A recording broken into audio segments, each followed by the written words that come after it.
financial strategist. Lord, you're welcome to the studio. Thank you. So what does it mean to say that you are an ecological financial strategist? Please, you may have to get closer to the microphone for me, please. Yes, yes, my brother. What it means is that we have to line our financial gains ecologically. So we have to use the ecological resources that is given to us by nature to create our wealth. The wealth that we'll spend, because the ecological resources is our true wealth. And our problem that we are having while we are facing so much poverty in Africa is because we have depart from accepting and utilizing the ecological wealth that was given to us by the universe, and give credence or more power to the man-made wealth, which we call the US dollar. The wealth is in the land, and it is the land, is the wealth from the land that they use and add value to it, and then they send back their receipt to us as money, our currency. Yes. Okay, that is fair enough. So that is Lord Kwame Trevor. He's an ecological financial strategist. Now, talk to me about yourself. What's your qualification like? I am, apart from being an ecological strategist, I'm also a creative innovator. I'm a herbalist. I'm a mathematician. And apart from other skills like contractor and so forth, business manager, and my education is arrived from myself. I create my own education. My father, at the age of 15, my father said, I'm too smart. I don't need to go back to school. And at the age of 17, I got a 2-week holiday work at the local authority, you call parish council in our town. And when I did the 2 weeks work, they say, you can't live here. I was 17 plus at the time. And that turned into 10 years because of my mathematical skills, making up the bills for them, you know, effectively. So I have that in me. At the age of 21, I spent $3 million for the government of Jamaica after a terrible storm we had named June 12, 1979. Thereafter, all the infrastructure went, so we had also to restore it. And I spent $3 million at that time. You spent? Yes, and I was able to account for it when the auditors come around. Interesting. Yes. How is that an achievement, spending money and not making it? You said you spent $2 million and then $3 million American dollars, and then you were able to account for that. Tell me, what kind of achievement is that? Record keeping. Okay. Yes, so, record keeping, accountability. You know, make sure that everything is trackable. You was able to trace it and account for it. So you don't have formal education like that, right? No. Interesting. Yeah. All right. So this is my guest, ecological financial strategist. Tell me, what is the problem with Ghana? What is the problem with Africa? What is the problem with Burkina Faso in terms of us always crying that our currency is lagging behind the dollar? What can we do? Tell me. Okay. First of all, we have to accept and respect the earth and the contents of the earth, Africa is blessed more than everywhere else with various types of minerals. When you add the mineral deposit in Africa with what is in Russia, you have 90 to 95% of the world strategic mineral deposit. Africa have approximately 70 to 75% of the strategic minerals that they use for technological advancement. We need to take control of these minerals, and that will eradicate all the poverty that we are facing, and it will stop us from borrowing from the IMF, borrowing from the World Bank, and from the Paris Club, and they will have to come to us to borrow from us. We use the minerals to back our currency. The mineral is the best currency. What does it mean to back a currency? Can you break it down for me? Okay. To back the currency, our currency, and let's use Ghana for example. Ghana is one of the world's biggest gold trader. And if we keep the minerals in the ground, hypothecate it for future generations, and monetize it by doing geological assaying of it, and which produce a 43-101 code, and that report is a tradable instrument, just like a check or a standby letter of credit or a bank guarantee. It is a legal financial tender. Let me get it better. Are you saying that once I have gold in the ground, I have diamonds in the ground, and I tell the whole world that, listen, we have surveyed this and we have diamond here and we have gold here, this is how much it is worth, it is enough to keep my currency up there, even without mining it? Yes. Yes. Really? It is. The Western world is doing it. And they're even using the African minerals to do it. Right? So if they are doing it, we can do it too. Lord Kwame Trevor, what you are telling me is that if we have gold and diamond in the ground, even if we don't mine it, and we let the whole world know that this is what it is, we have gold here and we have diamond here and this is how much it is worth, that is enough to keep our currency up there? Yes, and you can use it to back your central bank, and you can print money from that. How do you back it? When we say back, what does it mean? Okay, so what you do, when you get the geological report, right? Yeah. You insure it.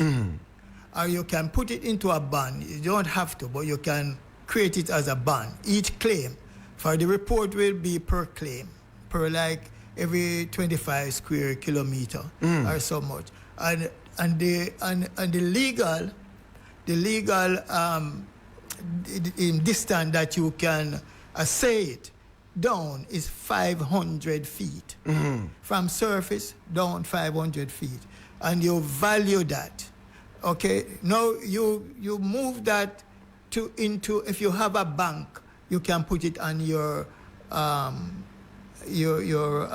ledger. Or you can put it on the central bank ledger.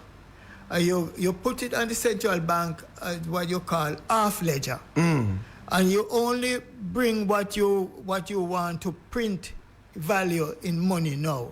That only that you bring to the front of the ledger. So you keep it at the back of your ledger, and there it is known as your currency reserve.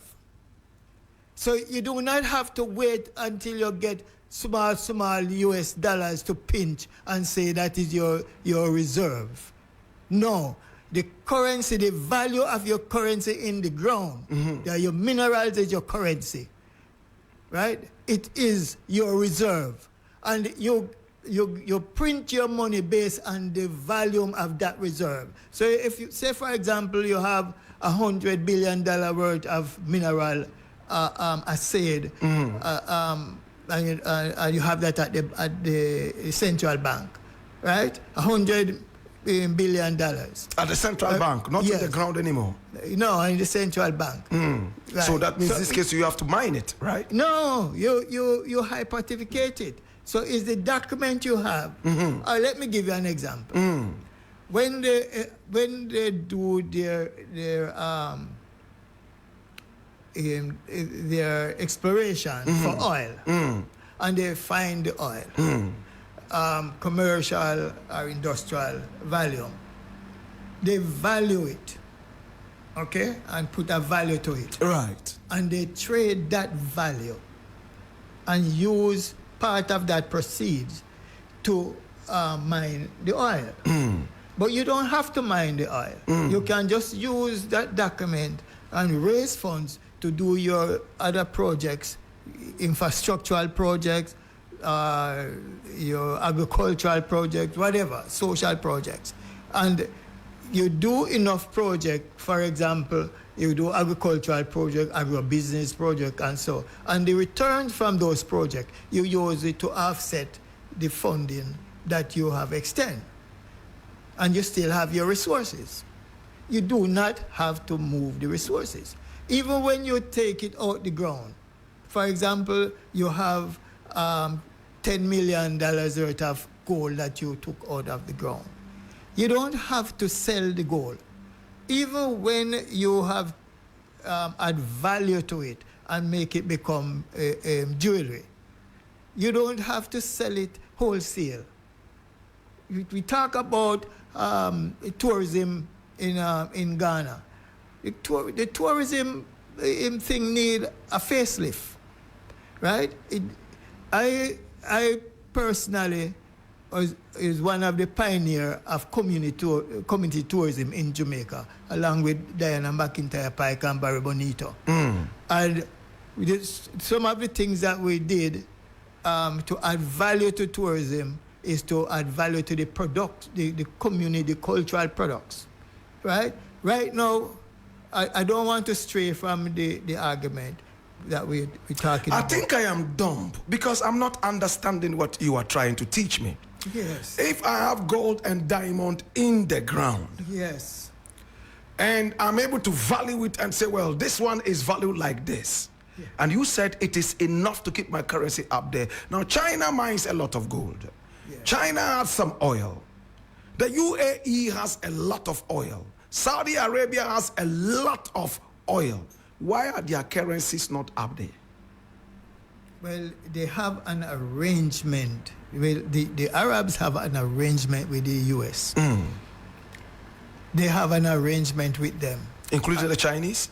The Chinese have arrangement with them since they allow them to, when they move their industries to China, it required raw material to do make the products them down there. So China was given the go-ahead to come in and exploit our minerals too. Okay? So they have an arrangement. And the arrangement is to keep their currencies low? It's not to keep their currency low. China keeping their currency low strategically. So it's a strategy? Yeah, strategy. Oh, okay. Why they keeping their, yes. Oh, okay. Well, we'll go into that strategy. We don't have too much time today, but let me look at Africa. Yeah. So you are saying that once we have the mineral resources, we should be able to keep our currency up there. Why are we unable to do that? What's the problem? Because we are too busy following the instruction of the West instead of following our own financial independent a foundation for Africa, utilizing and using the resources of Africa to back our development instead of depending on US dollars. This is 3FM. to back our currencies or our development. We should not depend on any external funding to develop ourselves. If Ghana hired you to come and deal with the financial situation, how would you start? In just about 2 minutes, how would you start? How would you do it? How would you solve the financial problem of Ghana? First of all, I would call the council of chiefs together and said, listen, let us collaborate and value the resources in the ground, and we use those resources to create employment for your kingdom, and that you will acquire wealth from it. The government will acquire taxes from it, and that is how you start. For example, the Galamsey that is taking place, value the gold in the ground, and let's create jobs now for the youths them. Give them very good jobs in security to protect the environment that they are degrading now. And also let them be warders for reforestation and so forth. We need to do industrial agriculture. So after you have met the chiefs and told them that you're going to mine and use it to develop the area and the people, what do you do next? You start mining? We don't have to mine. What we do is that we use the money from the minerals in the ground to buy the equipments that we need. How would you use the money from the minerals under when you have not mined it? The instrument that you get from the geological report is a financial instrument that you can use. You can take it to the bank and borrow, or if you already have a bank, you use it to recapitalize. So it's almost like a guarantee. You would use the document to go get a loan, so you're looking for loans. You can do that. That is one way. And if you're going to look for loans, you shouldn't go further than the African Exim Bank and the Africa Development Bank. And when you get the loan, what you do next? Okay, then you do co-management, co-development of with using the skills here and the skills of the diaspora. We set up an African financial channel, which is similar to blockchain, and we use that as our management tool to eradicate corruption and to improve and assure accountability and integrity in our management system. That is what we are lacking, a proper management system. So we would establish a management system that will fight corruption. Yes. And that way we'll be able to deal with our finances. Yes. When would mining come in then? Mining is a trivial thing. It is not a major thing. You don't need to do much mining. So we do say maybe 5 to 20% mining. And the reason why we'll do that is to have minerals like gold to make jewelry. We need to set up a robust goldsmith and jewelry industry here. The youths, they need to learn that, because in Europe, 6-year-old and 10-year-old are learning how to do mining. And here, they don't have minerals there. Here we have minerals. And the youths here are not learning how to mine gold and how to make jewelry. Otherwise, we wouldn't have the Gamasti thing on our hand. I'm going to ask you again. Now, when you go get the loan, yes, what are you using the money for? We use the money to set up renewable energy. For that is the first thing we need. And then we set up, Ghana have 14 million hectares of arable land. 6.6 million hectares still lying idle. We need to put that under mechanicalized agriculture and put the youth them to work. Give the youths them ownership of the businesses. agro-businesses, the production of the cereals, the tubers, the fruit crops. So what you're saying is that we're going to get loans. We're going to get loans using our mineral resources as guarantee. Yes. And when we get the loans, we'll go into agriculture. Agriculture, agro-businesses, solar, healthcare, and all those things. Interesting. That sounds very, very, very interesting. So that is how we'll be able to break away from the chain of poverty. Agriculture. Yes. True? Yes. I think this sounds good. And he is an ecological financial strategy. So you see where he has landed. Yes, we have the minerals, we have the diamonds, we have the bauxite and all that. But his argument is very simple. Let's use that to bait the world. Let the world come over to us because they want the minerals. Then we will use that as guarantee to be able to take some loans to back our currency.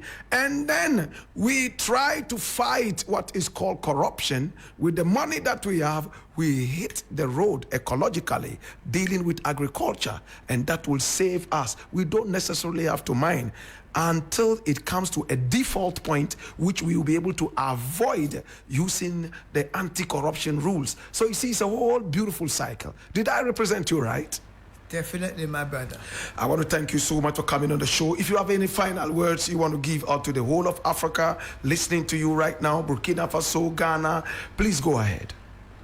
Yes, thank you for the opportunity, my brother. I want to say, first of all, to the Council of Chiefs, thank you sincerely for keeping the peace, for setting the foundation, laying the foundation for peace in Africa.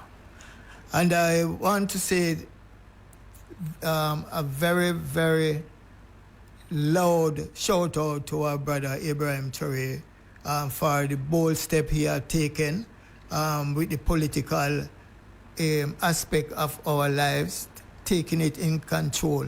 And I want to back you with the financial revolution that we need to move forward. When I was born, on that day, the Bangui government in Central Africa was born, where they give them part power of their resources and of their government, and the rest of it is controlled in France until today. The other significant thing that happened on the day when I was born is Camilo and Shakavira make the move to take over Santa Clara in Cuba. And that had put the icing on the cake of the revolution in Cuba. So I was born on that day for a purpose, to eradicate the condition in the Central African Republic, and also to bring home our people from Latin America and the Caribbean back home, as I promised Kofi Annan in 1985. Thank you so much for coming on the show, Lord Kwame Trevor. Leave a phone number if you have one, so people might be able to contact you for further discussion. Yes, my number is 059 0594 792 795. 795. Take it again. 0594 792 795. I'm calling on the youths who are now the keeper of the peace, to be assured that their hope, because I'm here to make sure that the youths are empowered. We are going to turn out legal millionaires and billionaires in Africa, like what China is doing. Thank you so much for coming on the show. We appreciate you. Yeah, man. Bless you.